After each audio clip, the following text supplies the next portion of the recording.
அதான் தப்பு பண்ணிட்டேன் மேடம் இவருக்கு தான் நான். அதுக்கப்புறம் வந்து 4 பசங்க வந்து அதை வந்து பார்த்துட்டாங்க மேடம்.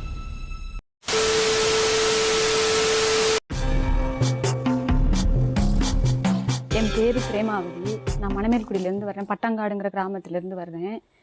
சரி, நீ முதல்ல என்ன நடந்தது சொல்லு. கல்யாணம் பண்ண 14 வயசுல எப்படி அவரை பார்த்த? அவருக்கு அந்த பொண்ணு தான் வேணும்னு வந்தார் மேடம். என்ன நல்லா தான் மேடம் இருந்தான், எந்த இதுவும் இல்லை, நல்லா வச்சிருப்பாரு. 3 வருஷம் நல்லா பார்த்துக்கிட்டு இருந்தாரு. மாமனார் என்ன வேலை செய்யறாரு? அவர் வந்து வீட்டில் இருப்பாரு, ஏதாச்சும் வேலை பார்ப்பாரு, இந்த மட்டை இது மாதிரி ஏதாச்சும் பண்ணுவார். வேலை வீட்டில் தான். நான் எங்கள் ஊர் மணமேல்குடி. அங்கே மணமேல்குடி வந்து தங்கி இருந்தவங்க வந்து ஃபைனான்ஸ் பண்ணுவாங்க. அப்போ ஃபைனான்ஸ் பண்ணுறதுக்காக ஒருத்தவங்க வருவாங்க மேடம் எங்கள் ஊருக்கு. அவங்க வந்து பழனி சைடு. ஒரு நாள் வந்து நான் 4500 ரூபா பணம் எடுத்திருந்தேன் மேடம். அப்போ தான் அமௌண்ட்டு கூட எடுத்தேன். 2 ரூபா எடுப்பேன், ஏன்னா நம்மளால கட்ட முடியாது. அப்போ ஒரு நாள் தம்பி சைக்கிள் கேட்டான். ஆனால் அதெல்லாம் இல்லை, எனக்கு வந்து 5000 ரூபாய் சைக்கிள் எனக்கு வாங்கி தர்றத பணம் எடுத்து 5000 ரூபாய்க்கு சைக்கிள் வாங்கி கொடுத்தேன் மேடம். அவசர செலவுனா ஒரு 2 ரூபா எடுப்பேன், இல்லைன்னா 1500 அதோட நிறுத்திக்கிடுவேன் மேடம். அதுக்கு மேலெல்லாம் போக மாட்டேன், நம்மளால கட்ட முடியாது அப்படின்னு. அதிகமாக பணம் கொடுத்தா ஃபோன் நம்பர் எழுதுவாங்க போல.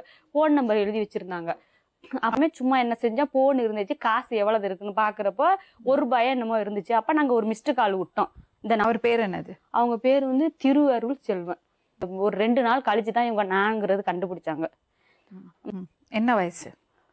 29 மேடம். அவங்களுக்கு பையன் கூட திட்டுனா, என்ன சும்மாவே இருக்க மாட்டியாமா அப்படி சொல்லி திட்டுனா. அப்படி பேசுனதுதான் மேடம் கூட பழக்கம். ரொம்ப நாளா பேசிக்கிட்டே இருந்தேன் மேடம். இவங்களுக்கு எனக்கும் பழக்கம் வந்துருச்சு மேடம். ஒரு 3 மாசம் வரைக்கும் ஃபோன்லேயே பேசிக்கிட்டு இருந்தேன் மேடம். அப்படி வீட்டுக்காரர் வந்து வீட்டிலலாம் இருக்க மாட்டாங்க மேடம். இவங்க வந்து எங்கேனாச்சும் போயிடுவாங்க ஊருக்கு வந்தாலும் 1 மாதத்து சம்பளத்தை வாங்கி கொண்டாந்து 10,000 ரூபாய் இப்படி வாங்கி கொண்டாந்து என்கிட்ட 2000 ரூபாயை கொடுத்துட்டு 8000 ரூபாயை பிடிச்சி முடிச்சுட்டு போயிடுவார் ஊருக்கு. அப்புறம் இவங்க கிட்ட வந்து காசு வாங்கி இந்த மாதிரி இது பண்ணேனா மேடம். அப்போ வந்து நான் வந்து 3 மாதத்துக்கு அப்புறம் நாங்கள் வந்து தப்பு பண்ணிட்டேன் மேடம் எங்கள் கூட. அதான் தப்பு பண்ணிட்டேன் மேடம் இவருக்கு தான் நான். அதுக்கப்புறம் வந்து 4 பசங்க வந்து அதை வந்து பார்த்துட்டாங்க மேடம். எங்கே பார்த்தாங்க? அங்கே எங்கள் ஊர் காடு ஒன்று இருக்கு மேடம். அதில் வந்து விஜய்ன்ற பையன் வந்து 2 கையையுமே பிடிச்சி அப்படியே மேலே தூக்கிட்டான் மேடம் என்னை. மேடம் அந்த விஜய்ங்கிற பையன் தான் மேடம் ரொம்ப இந்த விஜயகுமார்ன்ற பையன். அவன் எவன் வேணா வந்து தப்பு பண்றான், நாங்க தப்பு பண்ண மாட்டோம், இப்ப பண்ணக்கூடாதா, நாங்கெல்லாம் சொந்தக்காரன் இருக்கணும், அடுத்தவங்க கூட எல்லாம் போற. அப்புறம் அசிங்கமா பேசினா மேடம். வேற நீங்க வரலைன்னு வைங்க, ஊர்ல போய் நாங்க காலையில போய் சொல்லிடுவோம், வீடியோவும் எடுத்து வச்சிருக்கோம் அப்படின்னு சொல்லி அங்க இருந்து காலில் கும்பிட்டு விழுந்து உடியாந்துட்டோம் மேடம். உடியாந்து இவங்களை பைக்கு எடுத்துட்டு போக சொல்லிட்டு உடியாதெல்லாம் இல்ல, நீ வரமாட்டியல்ல, காலையில பாருவோமா நான் என்ன நடக்குதுன்னு பாரு அப்படி சொல்லிட்டு ஊர்ல எல்லாம் சொல்லிட்டாங்க மேடம். சொன்னதோடையும் விடல மேடம். எதுனாச்சும் நான் பைப்புக்கு தண்ணிக்கு போயிடக்கூடாது மேடம், சாட சொல்லி பேசுது. அப்ப லாஸ்ட் வரைக்கும் தண்ணிக்கு போக முடியாது, குளிக்க போக முடியாது, சாட சொல்லி பேசுவாங்க. விஜயகுமார் அம்மா அப்பாவும் கிளம்பிடுவாங்க மேடம் சண்டைக்கு. என்னோட உன் லட்சணம் தெரியாதா, அப்படியாக்கும் இப்படியாக்கும், என்ன நீ பேசுறியா ஆடுறியா. இதெல்லாம் பசங்களுக்கு எல்லாம் தெரியுமாம்மா? தெரியும் மேடம். நான் பேசுறதே அவங்க கண்டுபிடிச்சி அடிச்சிருக்காங்க மேடம். பசங்க போன்ல பேசிட்டு இருப்பாங்க, அம்மா கத்திக்கிட்டு தான் கிடப்பாங்க. நான் அம்மாவுக்கு தெரியாம பேசுவேன், அம்மா கத்துவாங்க, இந்த மாதிரி பண்றியே குடும்பத்தை சீரழிக்க போறியே அப்படின்னு அம்மா கத்துவாங்க, பேசுவாங்க. என்னை அம்மா எப்போ என்னாச்சும் ஃபோன் பண்ணி பேசுவாங்க. ஃபோன் பண்ணி பேசுறது தான்.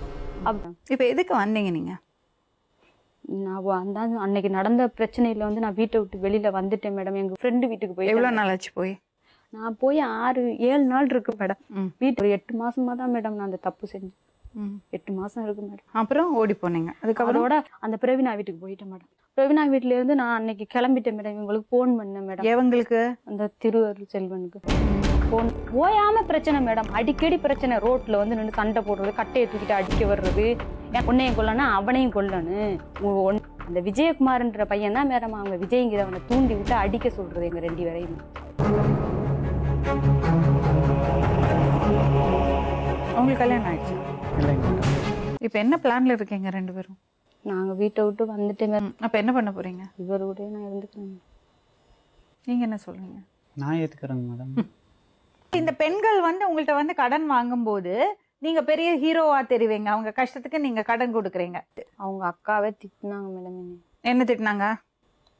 தம்பி நீ தான் கெடுத்துட்டேன். அவங்க இன்னொருத்தரோட மனைவி தெரியும்ல? தெரியும் மேடம். அப்ப எப்படி நீங்க 2 பேரும் கல்யாணம் பண்ணறது? அவங்க மீண்டும் மீண்டும் பிரச்சனை பண்றாங்க மேடம். என்னை அங்க இருக்க விடக்கூடாது. நான் மேடம் நான் வந்தது. அப்ப இந்த 4 பேர் அவங்க புருஷன்ட்ட போய் சொல்லலையா?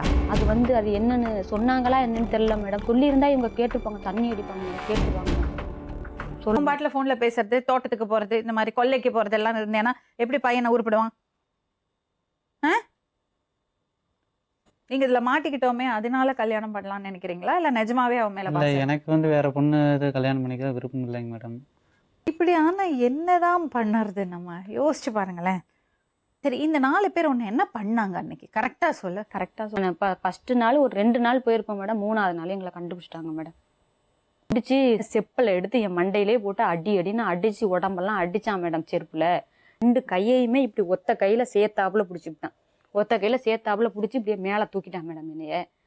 நான் கேட்டேன், நீ வர்றியா வாடி, வேற மாதிரி அசிங்கமா கேட்டான் மேடம். இவங்ககிட்ட கேளுங்களேன், வர்றியா என்ன சொல்ற, வாடி வந்து என்கிட்ட.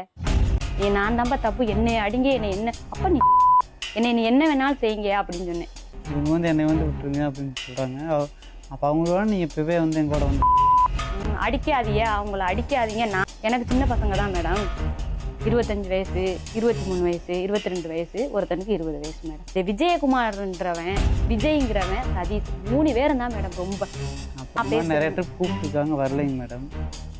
ஓ அப்படியா? ஆமாங்க. இப்ப நீங்க தப்பு பண்றீங்கன்னா அவங்க அடிக்கிறாங்க கை நீட்டி, ஆனா உங்களை தப்பு பண்ணறதுக்கு உங்களை கூப்பிடுறாங்க. அப்ப இது என்னது? இது வாட் இஸ் திஸ்? சொன்னா விட்டுருவாங்க என்கிட்ட வந்து. என்னங்க பிரச்சனை? இந்த பையன் வந்து இப்போ லேட்டஸ்டா மாட்டினாள். இதுக்கு முன்னாடி வந்து ஒரு வாத்தியார். இந்த பிரச்சனை எப்ப ஆரம்பிச்சது? என்ன மேடம்? இவ உங்களை வெளியே அனுப்பிச்சிட்டு கேளுங்க மேடம். போறதுக்கு அது வந்து 7 வருஷமா அது இந்த மாதிரி நடந்துட்டு இருந்திருக்கு மேடம். முன்னாடி நம்ம மணமக்குள்ள வந்து இப்ப இந்த பையனுக்கு முன்னாடி ஒரு கவரிங் கடை ஒன்று இருக்கு. அப்படின்னா அவங்கள்ட்ட முன்னத்து போய் எல்லாருமே கேட்டாச்சு. கேட்டால் அவரும் ஒத்துக்கிட்டாரு.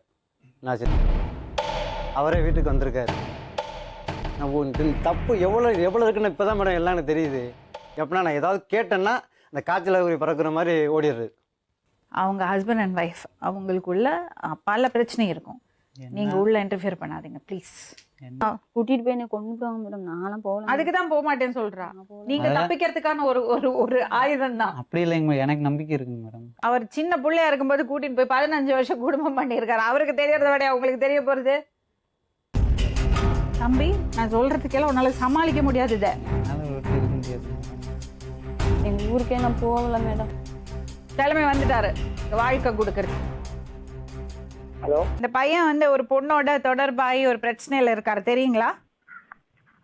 சொன்னாங்க மேடம், வர முடியல.